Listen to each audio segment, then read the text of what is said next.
11:30-31, dahil sa pananampalataya ng mga Israelita, gumuho ang pader ng Jericho matapos silang maglakad sa palibot nito ng 7 araw.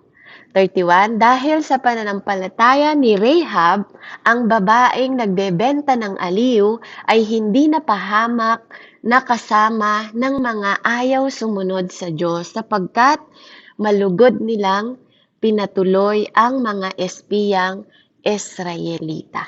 Amen. So purihin po ang Diyos sa buhay ni Rahab. Ano po sa oras na to?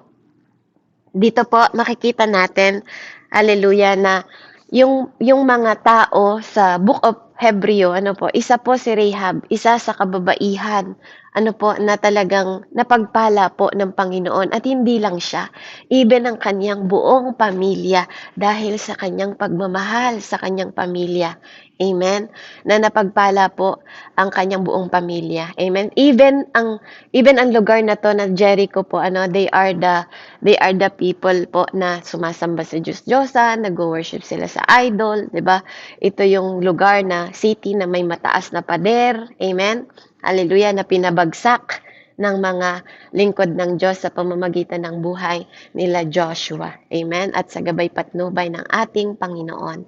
So dito sa Hebreo 11 makikita natin yung list ng mga Hall of Fame na mga faithful na great ng woman of God at men of God, 'di ba? Biblically po na naging fame sila because naging hero sila sa pamamagitan ng Panginoon, ano, ginamit ang kanilang mga buhay upang mailigtas yung maraming tao. Hallelujah.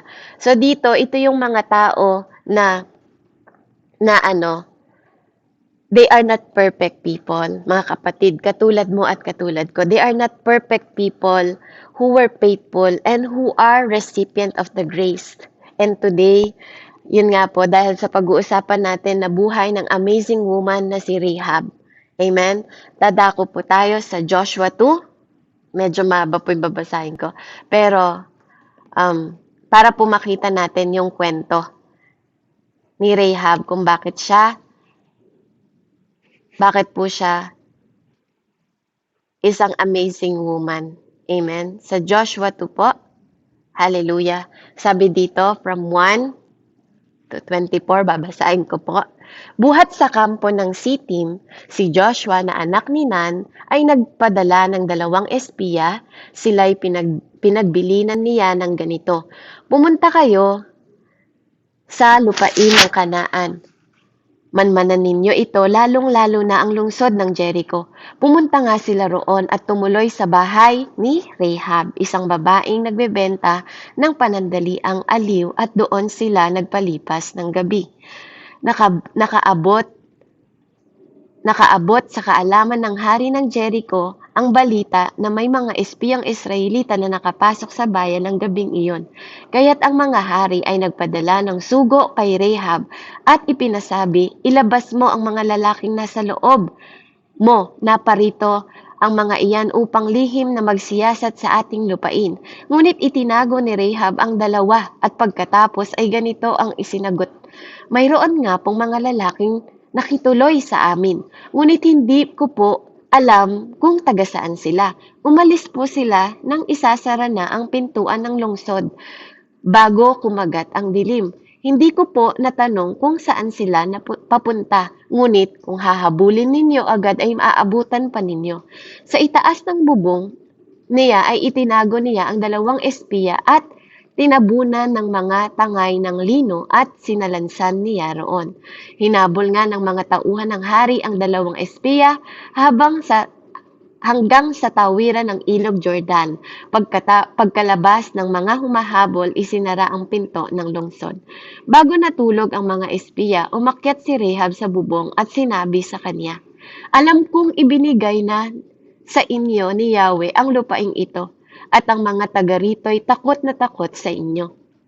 Nabalitaan namin kung paanong pinatuyo ni Yahweh ang dagat na pula nang kayo'y tumawid sa galing sa Ehipto. Nalaman din namin na pinatay ninyo sila Sihon at Og, mga hari ng mga Amoreo sa silangan ng Jordan, at nilipol ang kanyang mga hukbo. Kinilabutan kami nang marinig ang mga balitang iyon. Natakot kaming humarap sa inyo sapagkat si Yahweh na inyong Diyos ay Diyos ng langit at ng lupa. Kaya ngayon, ipangako ninyo sa ngalan ni Yahweh na hindi ninyo gagawan ng masama ang aking sambayanan alang-alang sa pagtulong kong ito sa inyo. Bigyan ninyo ako ng isang katibayan. Ililigtas nga ninyo ang aking ama't ina, ang aking mga kapatid at ang kanilang mga pamilya, katibayang hindi ninyo kami hahayaang mapatay. Sinabi sa kanya ng espiya, ang buhay namin ay garantiya sa buhay ninyo. Huwag mo lang ipagsasabi ang pakay namin dito. Ipinapangako namin walang masamang mangyayari sa inyo kapag ibinigay na sa amin ni Yahweh ang lupaing ito.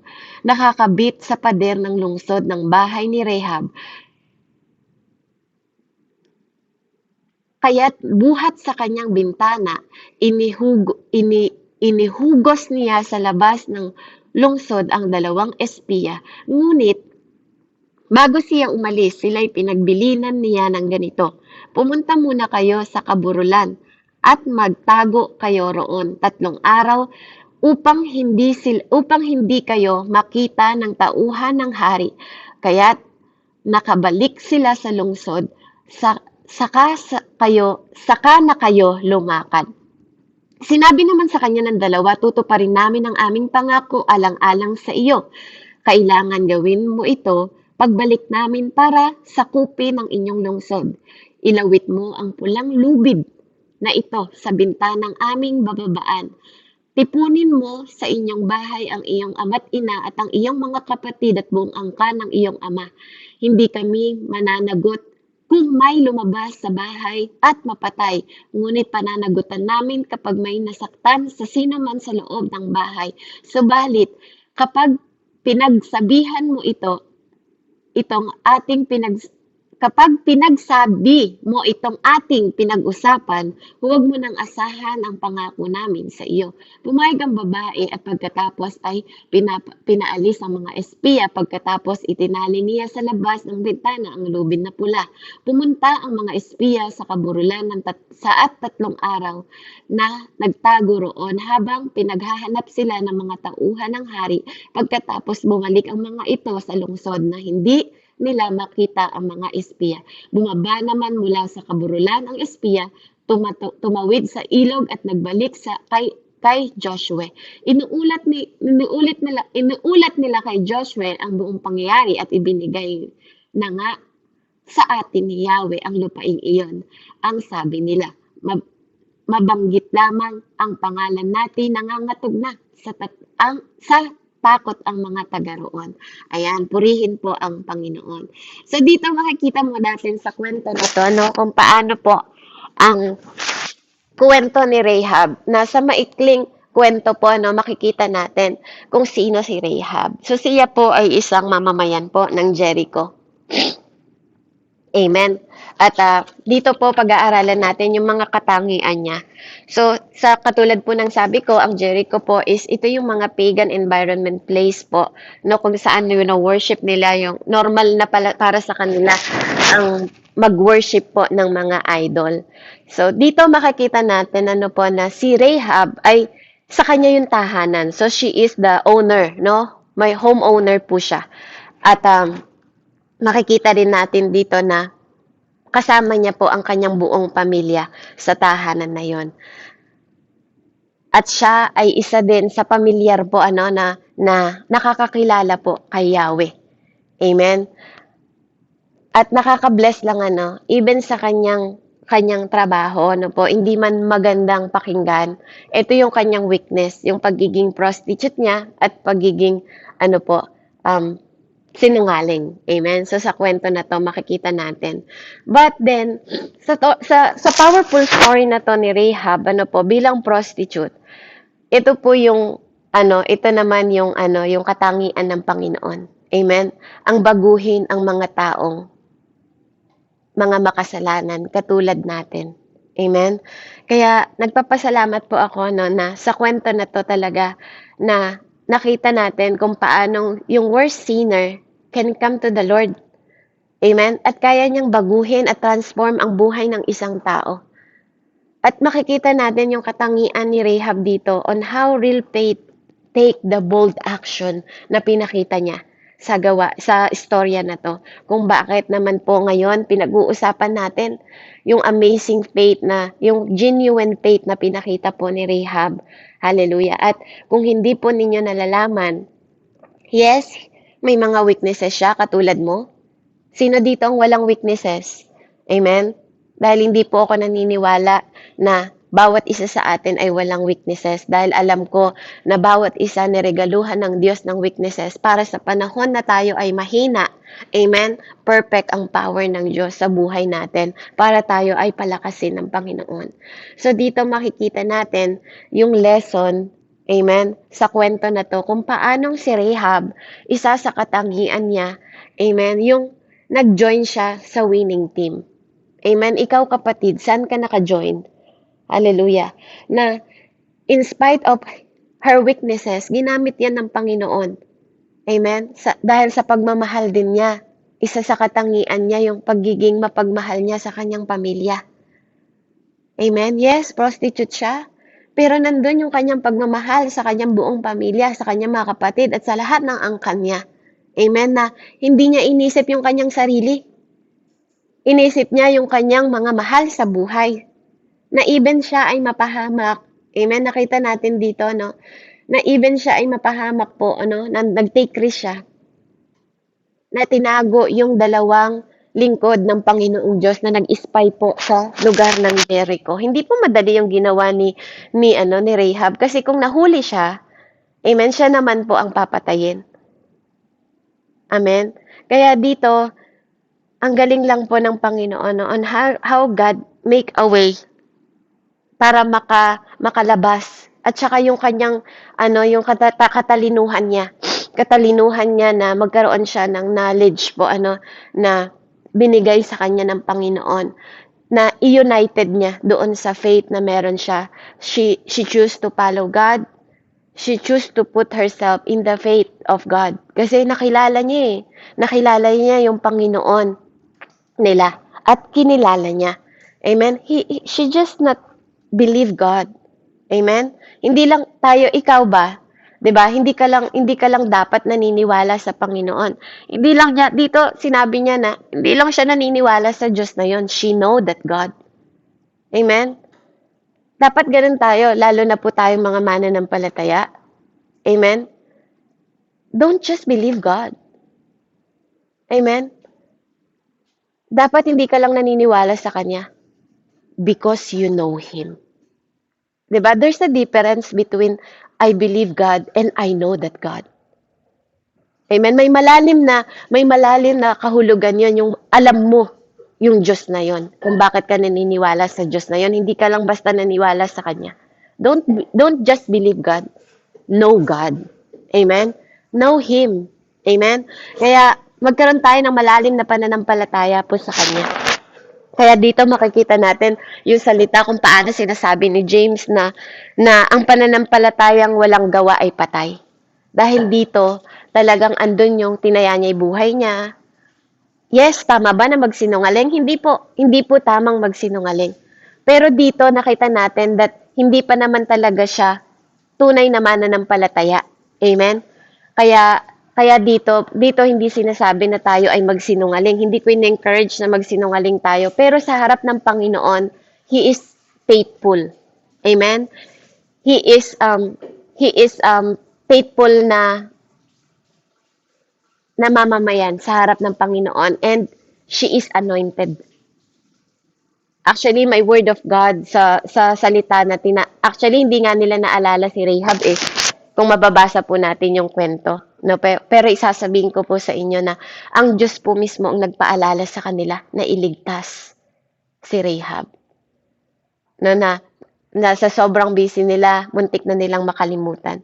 Ang Panginoon na nagpaalala sa kanila na huwag ninyong kakalimutan si Rahab. Amen? Nakita niyo po yung katapatan ng Panginoon na nangako yung kanyang mga espiya.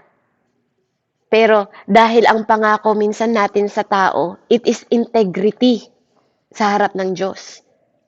Kaya dapat tinutupad natin. At salamat sa Lord kasi God is also katangian din ng Panginoon na magpaalala sa atin. Amen. Ang Holy Spirit is, siya yung nagpapaalala sa atin ng lahat ng mga bagay para maalala natin. Amen. So dito sa life lesson from Rahab, hindi lang siya nag-join sa winning team. Sa winning team po, na naniniwala siya, she believed that the power, amen, na magtatagumpay sila. Na God will win. Amen? Na pinagkatiwala na sa kanila ang lupain na yon. Alam na yun ni Rahab. Amen? Hindi pa man sila sumusugod. Andun yung knowledge. Andun yung power of knowledge na binigay sa kanya na nauunawaan niya na magtatagumpay yung Diyos na yon. At nagkaroon siya ng fear of the Lord. Amen? And napakahalaga nun bilang isang mananampalataya, bilang isang lingkod ng Diyos, ang fear of God, dahil kasama yun sa seventh spirit of the Lord. Amen? Napakahalaga po na alam natin na all things will fade away. Pero ang tanong sa atin, saan tayo nag-i-invest ngayon? Saan ka nagtitiwala? Sa negosyo mo ba? Sa asawa mo ba? Sa kaibigan mo ba? Amen? Mahalaga kung saan natin ine-invest yun. At kailangan po na ma-exercise natin yung ating faith daily po ng ating pamumuhay. Hindi po yung ngayon mananampalataya ka, bukas hindi. Dapat daily pinatutunayan natin na tayo po ay mananampalataya. Na nakikita sa atin yung wisdom of God, nakikita sa atin yung pag-iisip ng Panginoon, na nagiging matalino tayo na mag-invest sa mundong ito, kahit saan tayo dalhin. Amen? Alam niyo po, yung kahit ka saan daling bansa, alam mo that you are still citizen of heaven. Amen? Alam niyo po, ganun yung ganun yung dapat na nasa mindset natin. Hallelujah. Dito po makikita din natin yung personality niya na nag-impact po, that one person faith can impact many. Ikaw po, sa iyong mga pamilya, sino ang naging unang mananampalataya? Ikaw ba? Kung ikaw at hindi mo pa naaka yung pamilya mo, believe that one person can influence many. Because si Rahab, dahil sa pag-ibig niya sa kanyang pamilya, nadala niya sa salvation yung kanyang buong pamilya at hindi po siya binigo ng Panginoon. Dahil alam niya na God is sovereign, God is powerful, God is in control. At itiniwala niya, amen, yung buhay ng kaligtasan ng kanyang pamilya sa Diyos na yon. Amen? Ikaw din ba ganon? Kasi kung yun din yung ugali mo, amen, kapatid, naniniwala ako at nananampalataya ako that you are impacting your family. Ikaw ang nag-i-influence sa pamilya mo. Kahit ano pa ang trabaho, ano pa yung naging habit nila, ano man yung kanilang ugali, naniniwala ako, amen, na your faith can influence them. One person faith can impact many. Saan ka man naroroon, kapatid, sa trabaho mo, amen, sa mga kaibigan mo, it will shine. Amen. Malalasahan ka nila at makikita nila yung liwanag mo. Thank you, dear. Kaya napaka po ng pinakita dito ni Rahab. Yung unselfishness niya na nagligtas sa kanyang buong pamilya, even she take risk. Pangatlo po, makikita din natin dito that God gave the worst, amen, even to the worst, na sinner, kaya niyang, God can save. God save, even yung worst sinner. We know that Rahab is a prostitute. But kapatid, sabihin mo kung anong klaseng tao ka. Kaya kang baguhin ng Diyos. Kahit pagaano katigas ang puso ng isang tao o ng pamilya mo, kaya nitong palambutin ng Panginoon. God can transform them. Kung nailigtas niya si Rahab na prostitute, amen, kaya niya rin tayong iligtas. Hindi man tayo pare-pareho. Hindi man po tayo pare-pareho ng mga kasalanan. But still, it is a sin. Kasalanan yan, kapatid, at pare-pareho yun ng degree. Kasalanan yun sa harap ng Diyos. Amen? But then, pinapakita po natin dito sa kwentong ito na huwag tayong mag-give up. No matter what bad habit ng ating pamilya, God grace po is sufficient. God grace can change. Amen? And we need to have faith po para sa ating big God. Because He is God of heaven and earth.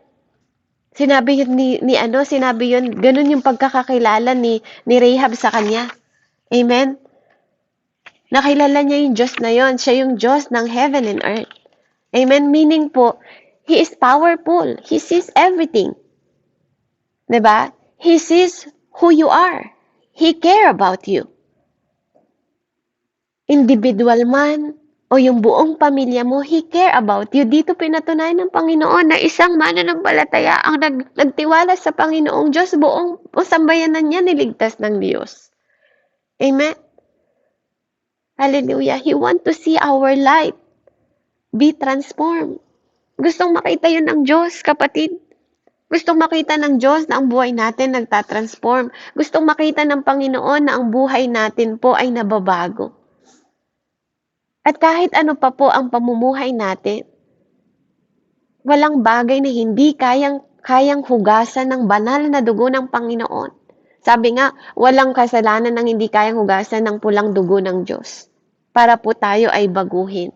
Kung tayo ay tao na hindi nagpapatawad, kung tayo ay tao na nakapatay, tayo ay prostitute din, tayo ay chismosa, tayo ay sinungaling, tayo ay name it, kung ano pa yung mga bagay po na ugali natin. Kaya pong paguhin ng Diyos kasi God is a life changer God. Binabago niya yung buhay natin. Amen? Kaya dito kung bakit isa si Rahab? Isa si Rahab sa isang mabuting ina din, naging mabuti siyang ina. Alam niyo po, siya ang nanay ni Boaz. He is a great grandmother, lola po. Amen? Lola siya ni Jesus Christ. Akalain niyo ba? Naging lola siya ni Jesus Christ. Yung prostitute na to, kapatid, isa po siya sa genealogy. Amen? Sa pamilya po ni Jesus Christ. Akalain nyo? Kung ang tingin ng ibang tao, hindi ka malinis sa harap ng Diyos. Amen? Itong isang prostitute na to. Isang hinirang ng Diyos. Amen? Hindi lang hinirang, hindi lang niligtas. Naging lola pa niya. Great grandmother. Nanay siya ni Boaz. Na asawa po. Amen? Ni Ruth. Amen? At mababasa niyo po yan sa Ruth. Makikita niyo kung gaano kabuting bata, gaano kabuting tao si Boaz. Lumaki siyang mabuting tao. At doon makikita natin kung gaano kabuting nanay. Kasi, di ba, sabi nga sa atin, ang anak natin, refleksyon ng mga magulang.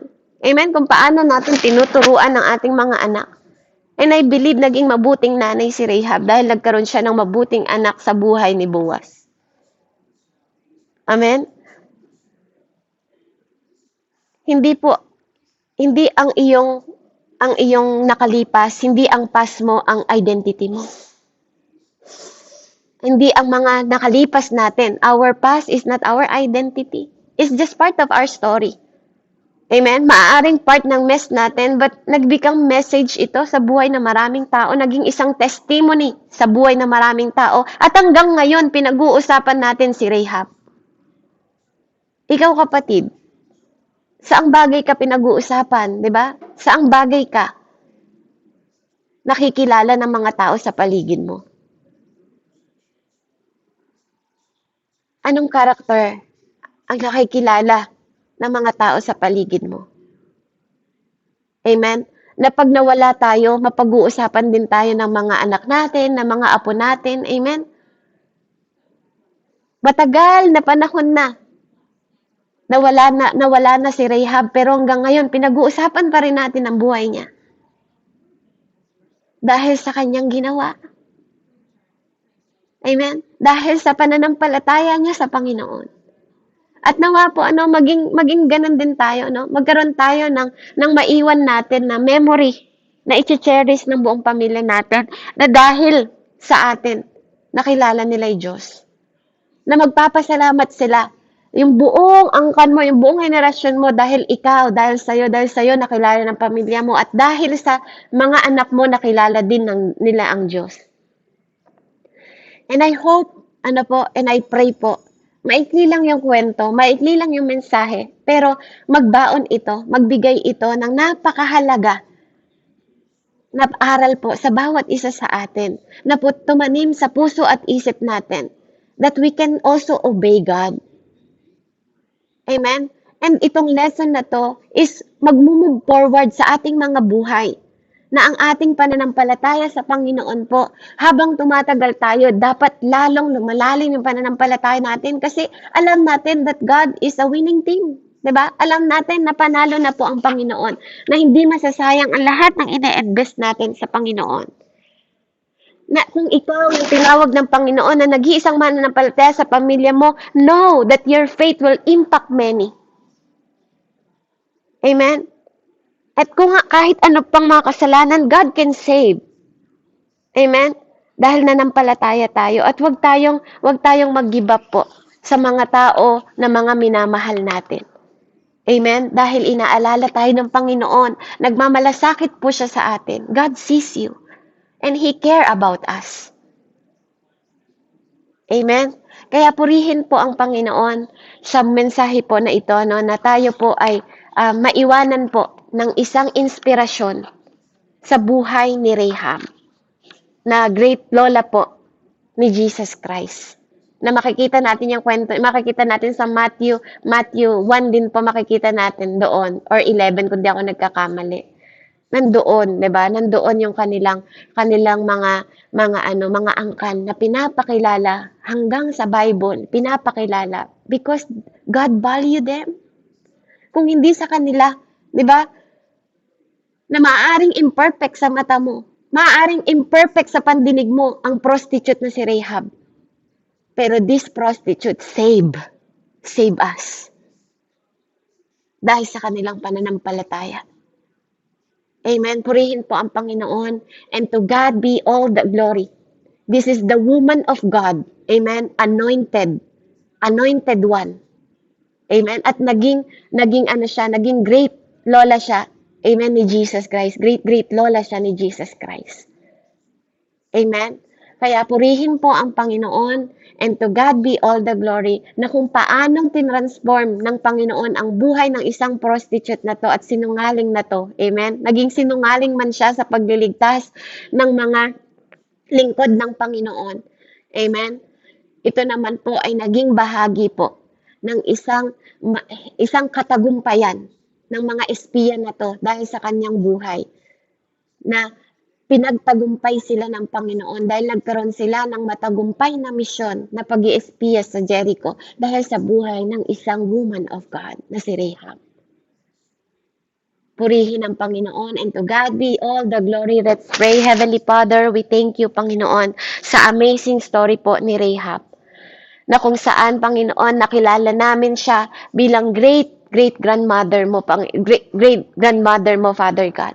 Salamat, Panginoon, sa kanyang buhay, sa kanyang pagtitiwala sa iyo, kung paano niyang pinakita ang kanyang pagtitiwala, kung paano nakita namin sa istorya na naligtas ang kanyang buong pamilya, at nakita namin ang katapatan mo na alalahanin siya, Panginoon, sa kwentong ito, O God, na ikaw, O Diyos, ang nagpaalala sa mga tao. And Lord, I believe, Father God, hallelujah, that as for me and my house, we will serve the Lord, Father God, and with faith, Father God, maliligtas din ang pagkakaroon ng salvation ang lahat, Panginoon, ng aming pamilya, even sa lahat ng generation namin, mawala man kami, Panginoon, maiiwan namin ang pananampalataya at pagkilala nila sa Panginoon, at lahat, even ang mga apuan namin, kaapu-apuhan namin, Panginoon, kikilalanin kang Diyos at sariling tagapagligtas, in the mighty name of Jesus, in the mighty name of Jesus. Lord, transform mo yung buhay nila, mai-encounter ka rin nila kung paano kang na-encounter, Panginoon, ni Rahab, kahit pa mag-risk siya ng buhay niya, Panginoon. Mailigtas lang ang kanilang buong pamilya. Ganon din ang itanim mo sa aming puso at sa aming buhay that we will worship you, Father God. Hallelujah. At hindi kami magiging selfish because of the love na nilagay mo sa aming puso para sa aming pamilya. Sa kaligtasan ng lahat ng katauhan sa mundong ito, gagamitin mo rin kami. Sasamahan mo rin kami, Panginoon. In the mighty name of Jesus. Pagpalain niyo po ang buhay ni Nanay Amelia, ni Ate Mary Ann, ni Ate Elby, ni Ate Gerani, ni Ate Imelda, ni Ate Rowena, Panginoon, ni Steven, Panginoon, ni Ate Imam, ni Ate Yoli, oh God, Ate Marichu, Panginoon, in the mighty name of Jesus, at bawat isa po dito sa loob ng gawain na hindi ko nabanggit, Panginoon. Hallelujah. Patuloy mo silang pagpalain, O Diyos, sa pangalan ng aming Diyos na buhay na aming sinasamba sa Espiritu at katotohanan, your only Son, your Holy Son, in the mighty name of Jesus, I pray. Amen and amen. Glory to God po, and God bless po sa bawat isa. Purihin po ang ating Diyos na buhay. Amen. Thank you po, Ate Bev, sa napakaganda.